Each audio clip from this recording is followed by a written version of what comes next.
Awesome. Thank you very much, guys. I appreciate you still taking the time at such a late hour.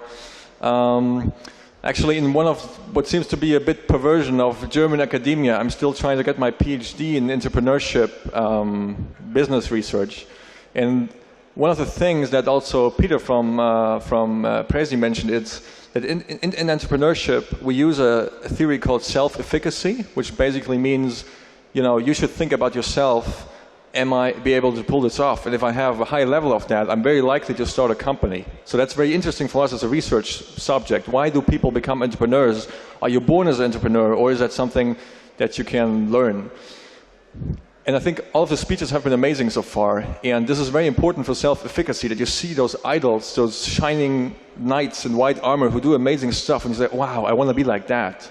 That is what research shows us. But it also shows us that if you see somebody who is not very inspiring, who is not very impressive, and he has had some kind of success, you're going to be like, wow, if this idiot can do it, then I can do it as well. So basically, if I succeed, after this talk, and you think, who's this clown? What do you want to tell us? Then I think I've achieved my mission, because that should motivate you guys basically to also try it, because really it's not that hard. So let me start with something. If somebody played a drinking game, I think every time Silicon Valley has been mentioned today, they would have been definitely passed out by now. I want to start with a little quote, because we are based in Berlin. Like the past 7 years, I've been doing venture capital investments and company building in Berlin. And Berlin is in this heightened situation of, self-celebration right now, because everybody goes like, wow, Berlin, it's so cool, the rents are cheap, everybody's a punk, everybody's working on a creative project, it's going to be the next Silicon Valley. So just a couple of weeks back, the managing director of Microsoft Germany, alongside Steve Ballmer, the developers guy, they came to Berlin and said, we opened up an accelerator, and says, Berlin will become the Silicon Valley of Europe. Awesome. Just as a short reminder, this is the same guys that said about the iPhone, it's the most expensive phone in the world, it doesn't appeal to business customers. Basically just days after the iPhone came out, they said it's not going to work. Maybe a slight misjudgment there. And I also think that Berlin is not going to be the next Silicon Valley. And I'm going to speak some about that and what we think is special about Europe and how we should adjust, what all the guys with a lot of experience from the United States tell us about what is successful for them, and we have a bit of a unique view on that. So first of all, how is Europe different from the United States? And I mean, I don't want to dive into deep cultural discussions, but really focus on some of the points that are interesting for us as investors in companies. So venture capital, which is basically the guys you might approach at some point because they should invest some money into your business, which probably at that stage still is very, very risky. They bet, at least in the traditional definition, they bet on positive outliers. So they bet on the Facebooks and the Twitters and the Googles, that one thing where you invested $100,000 when they were still in the garage and went on to sell for billions and billions, and they're going to make you earn some really money. The question, I'm going to challenge that for the European sphere. I think the venture model actually should work different here. So that's the first question. The second question is there a developed angel ecosystem? So if you start a company and you go to the United States, there's lots of institutions and people around who can help you with some money, but also with a lot of expertise. And my theory would be that compared to that, if we look at Europe and Germany specifically, we are actually much less developed here. And the third part is, what are realistic exit scenarios? So we all just seen the Twitter IPO happening. Is that actually a realistic exit scenario for all of us in the room? I mean, I think it's a great goal to have, but more realistically, if you look at data, what is happening in Europe, and by Europe, I apologize, I'm not an expert for the Baltics, to be frank, but I focus a lot on, obviously, on Germany, which is our home market. Data shows that the most likely exits that you're going to have is more in the 10 to 50, maybe to 100 million range, which wouldn't be very impressive to the American guys, but I think we are here in Europe, we should focus on what is possible here, and that is probably a segment that is very relevant for us. First of all, before I'm going to deep dive into how we adapt to the local changes here, and also put out a bit of recommendations to, if you decide to stay here and do something in Europe, focus in Europe, how could you actually, how should you do that? And how do we try to position ourselves? So that's me with my 4 partners in clearly showing the full creativity of shirt colors that you can bring to the table, an extremely creative crowd. Today we run a fund called Project A Ventures, which is a venture capital fund. We invest out of a fund of roughly $100 million over a period of 5 years. So we'll roughly invest 20 million every year in companies mainly in the online space, B2B and B2C. I think in the talk before, there was a very clear statement, do more B2B, and I think that's spot on. I mean, if I could recommend you anything, do that. It definitely is the better, wiser battle to choose, so exactly spot on. I did a couple of companies here. I'm going to speak to one which is Tyrendo, which is going to be one of the examples where I think could be a typical solid execution case in a European startup. Saatchi Online is another example where I'm currently a board member. It's the largest marketplace in the world for emerging art. So that's a pretty cool project I'm always proud to speak about. It's a marketplace where artists from all over the world upload images of their art. Typically, they are just before they get gallery representation, or maybe they have a gallery agent, and their artwork ranges between $500 to $20,000 or euros. And what's happening is that Saatchi Online has built a huge marketplace where collectors from all over the world come, they look for art, and then they buy it. And what's really cool is that if you're an artist in Berlin now, you have an agent or a gallery in Berlin, people from Berlin will come there, will come there and buy it locally, basically. But what happens over the website is that people from all over the world buy it, actually, and that's quite cool, because this company has shipped to 80 countries this year, 80 countries, so it's quite big. And for example, now we see a huge surge in demand for art from Syria, because people look for a way to support the people there. So that has been a quite cool company. Yeah? So this is what I've been doing for 2 years now, together with the 3 other guys up there. Before that, as Andrius mentioned, I was working for Rocket Internet, and actually since its very beginning in 2007. And I don't know if all of you or some of you know what Rocket Internet is. It started basically in 2007 as more of a think tank, so rather a small team really thinking about, we want to build new projects. There were like 3 brothers, very famous and successful German internet entrepreneurs as the masterminds behind that. And their idea was, if we invest and we centralize some of the resources, maybe because there's not so many business angels, just as one example, in Germany as there are in the United States. So it's very helpful for young entrepreneurs to get experience and expertise and advice and even executional power through some institution. Why don't we do that? Why don't we create a small team, mostly tech guys, because for all the business entrepreneurs, it's always very hard to find a team of engineers willing to do something for them. As well as some marketing people. Also there, it's getting more and more professionalized. 3-4 years back, you could basically do everything yourself. You could teach yourself how to put Google AdWords in, but this is getting much more complex. So that was the idea. We create a couple of companies, and then we support them operationally. So what happened, so for example, this is eDarling. So basically one of my first projects, I was selling love to the German people and the European people. eDarling is a company which was modeled after eHarmony, which is a company in the United States where basically through a very scientific test, you're going to answer a lot of questions. And there's basically a psychological model, it's called the Big 5 personality traits, that then you're going to get matched to other people who should be like a perfect match. So if you're a very dominant person, you're going to be matched with a very submissive person. I mean, just in just in broad terms. So basically, that is obviously a very scientific method. This guy was the guy who programmed the first algorithm, how to match people. And that company was fairly successful. So that was the first proof of the concept. Out of Rocket, we started a company in a market that was already pretty much penetrated. So online dating is one of the most professionalized spaces in European internet, because there's a lot of money to be made. If you sell love to people, they're willing to pay a high price, actually, as we found out, 200, 300 euros per year, which is quite a lot. Which means the market is very, very much professionalized.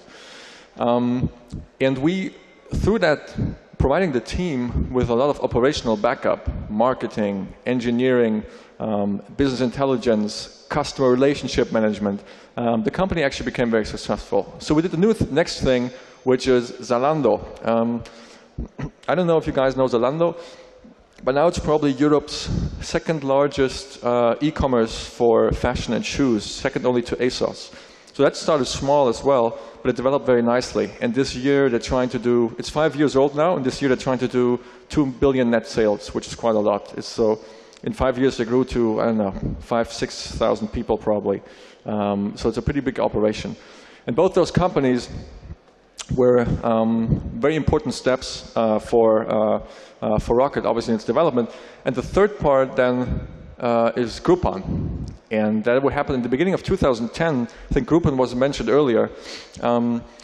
We saw the Groupon model coming up, and what we did, we recreated the Groupon model. So we did exactly the same. So we were basically cloning a business where, for what probably a lot of people in the States really hated us, also in Germany. So we were subject, I think, to a lot of unhappiness there. We started in Germany and quickly expanded to all over Europe and merged the company with Groupon roughly 3 to 4 months after its inception, after our inception. And in that M&A deal, Rocket and Groupon were basically, and City deal, which was the Rocket's Groupon, were responsible for the global rollout, basically. And that led to a situation where 5 years after we had started Rocket, it now was in a situation that had basically an infrastructure all around the world. It could execute all kinds of business models in a global structure. So by then, the focus had also shifted to emerging markets, because through Groupon, through Zalando, we had, for example, taken Zalando to Brazil also, because that's a very interesting market. And Dafici is, you know, also extremely successful in the mid hundreds of millions of revenue quite quickly in only a couple of years. We had ended up with a global infrastructure, but then we also decided to leave and do our own thing, basically. And what we do is what some people call Rocket Internet's slightly less ugly cousin. It's Project A Ventures, which first and foremost is like a company built with attached funds. So that's a $100 million fund that we invest out of. The anchor investor is the Otto Group. It's Germany's largest retailer. They come from big catalogs, basically. They were basically present in every household in Germany. And Axel Springer, which is one of Europe's largest media houses. They own Bild, which is probably the biggest newspaper in Germany and beyond. We are active in Sao Paulo and Berlin. And the whole idea is we invest like a venture capitalist. So contrary to what we did at Rocket, we want to find true entrepreneurial teams. It can be internal teams who we take in and who we brainstorm with and come up with new ideas, but it can also be external teams. So people like you who have a business idea and we talk about it. I had the pleasure of already speaking to 2 or 3 teams here in the audience, which was very insightful. Those could be perfect targets for us as well, and we would invest, just like any standard venture capitalist would. But what we also do, we have a team of 100 functional experts. Those guys are not consultants. Those guys are actually doing stuff in the following disciplines. We do a lot of marketing. So out of 120 people are probably marketing experts for different channels of marketing. There's a lot of product development, IT happening. But for example, there's also HR, recruiting, and international build-up for organizations. So those are things that we do for our companies, basically. This is not in a consultancy way, but if you start your company and you only have an idea, maybe you build the first prototype, maybe you haven't, the first customers that would like to buy if you actually had something, those are the guys who are going to build it together with you. And the idea is, in the beginning, you're going to be working with a lot of our people, but at the same time, from day one, we start building up your own team. So your team will grow, and ours will basically withdraw over time. So that after 6 to 9 months, you're basically independent, because we don't want to build a Project A satellite that doesn't work without us, but we actually want to work a very self-sustaining company. This is basically what we do. We've been doing this for a lot of companies, and we want to point out a couple of ones. We And the next example is going to be Tyrendo, basically. But coming back to this, what are our terms? So if it is internal teams, we start business from scratch, like we did in one example, which I'm going to outline in a moment. We would probably invest somewhere between 750K to 1.5 million, and we would end up with an equity stake of somewhere between 20–30%, something like that. And we also do external teams, which is basically we would be able to invest maybe a little bit more. Then there's two types. Either we are very highly involved, which means you have 10–15 people of our team working for you and executing your ideas, or it's rather more on the giving advice side, basically. What do we bring to the table? So what do we think is actually critical for successes? And in that, you already see one of the big assumptions, what we think is possible. So we are very much about solid execution. We are not great visionaries, so the next Facebook is probably not going to come to life in this mind. We are very much about solid execution, and we are very much about process innovation. That is also why I think, personally, there's nothing fundamentally wrong with executing an idea that somebody else also had before. So if you look at Zalando company, for example, which is hugely successful now, it copied the ideas of selling shoes online from Zappos. And then everybody was upset. Okay, so there already is a shoe shop. Why should there be a second one, blah, blah, blah, blah. And what people forget, there's a specific reasons that there should be more than one company doing something, because that's a monopoly, and that's very bad for consumers. So it is very important that more people try the same thing. And there's also a specific reason why in Germany, at least, it's not possible to get intellectual property for an idea. Unless you develop something really specific, something with really research and development with actual, that actually is patentable. Only in business model, it can't be patented, and I think that's the right way. So we personally think it's a very, very viable approach, also for us in Europe, who are, as was said before, very much focused on process innovation rather than actual product or business model innovation. So I think it's totally fine for you guys to go after a business model which has already been there before and execute it better, find ways how to make it better. That's what Google did in the end. As we learned today, apparently it was the 8th search engine on the market, but it was done better.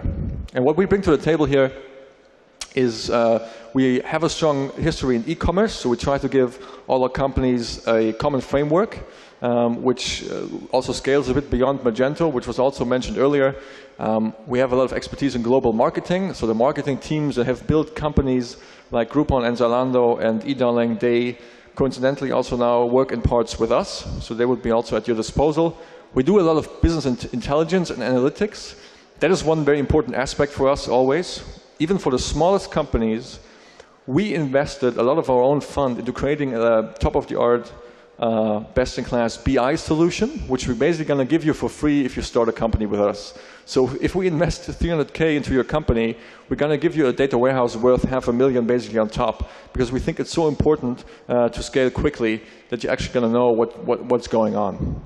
And there's a bit of expertise around global execution, right? I mean, with Rocket, we went to so many countries. Already now, with Project A, half of our companies are in Berlin. The other half is somewhere else. In Brazil, in the United States, in Singapore, in the UK, basically everywhere. One example that I wanted to show you, which I think is a very specific thing that worked well for us in Europe. And this is a very much different startup that we have been talking about before. There is no great idea behind here. The idea is to sell car tires online. By the way, forget all the marketing talk. That's not what it's about. You don't have to be sold on how awesome this is. We have, blah, blah, blah.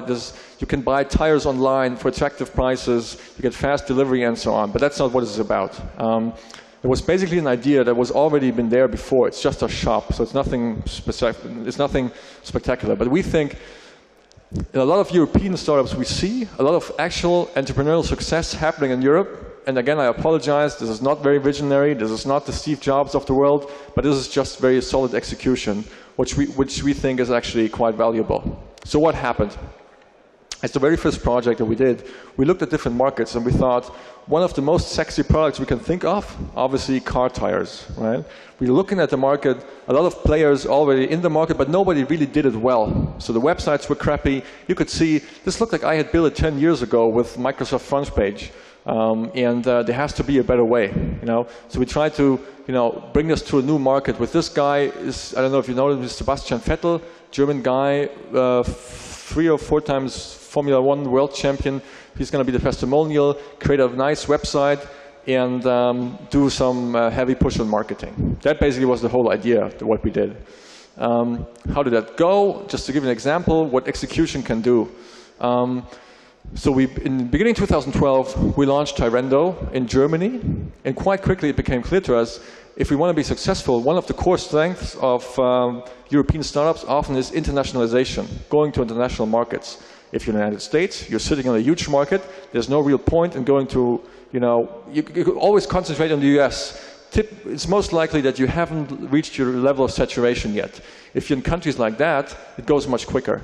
And if you're based in a city like Berlin, it's very easy to internationalize to the whole continent quite quickly, by which, in fact, you actually almost are dealing with a market which is as attractive, at least the same region like the Americans. So that was very interesting for us. And you can do it all centralized from one location. You don't have to have an office somewhere for a model like that. It's just a website, you have to have local supply, and then you're good to go, right? A lot of stuff happened over TV advertising, so something to keep in mind. If you do something that is appealing for a broad audience, at some point, TV advertising might be interesting for you. If you have something that works very well, at least in Germany, the TV stations are likely to give you like a deal, media for equity. So actually this is not super expensive because people will take a share in your company in return. Now obviously that's a double-bladed sword, or it's a dangerous thing, so be very careful when you use that. But overall, that worked very well for us. And one interesting thing, I think, is here. We see this here. So contrary to, with what we learned before about MVPs and so on, we are also believers in very fast iterations. So we don't have great ideas, we're executors. So what happened is that in this 1 year, we basically did 4 major versions of the website. And every time it got a little bit better. You can see this. And this is some data I want to share with you. And this is also outlining, again, how we made this company successful, because ultimately what happened is that after 18 months, so basically at the end of this period that you see here, we sold the company. So it was our first exit, and we sold it after 18 months for 50 million euros, so 50 million euros, which at the time, for the short period of time, I think was a great success. What you see here is, so the blue one is the amount of orders, right? There's those spikes because people buy tires for their cars when they need to change them. And in Germany, there's typically in October, when winter is coming and you need to change to winter, and in March, April, when summer is coming and you need to change your tires for the summer. But I think what's interesting here is to look at this line here. That is the conversion rate. So that is basically the rate at which we convert people who come to the website into buyers. So for us as e-commerce guys, this is extremely important because it's one metric that drives basically everything else. If you spend euros on marketing, so you pay €1 for every visitor who comes to your website, if you convert 1 out of 100 or 2 out of 100, it obviously changes the world. So that is one of the metrics that we really focus on. And I think the interesting part is what happened is if you go out of the seasons, right? But if you compare this box right before the season to this box right before the season, obviously, there's less orders in the season, but it's very interesting to see that the general level of conversion rate is a really different one, the same from here to here. So this is what is happening if I go back through all of this process, right? We go through many iterations.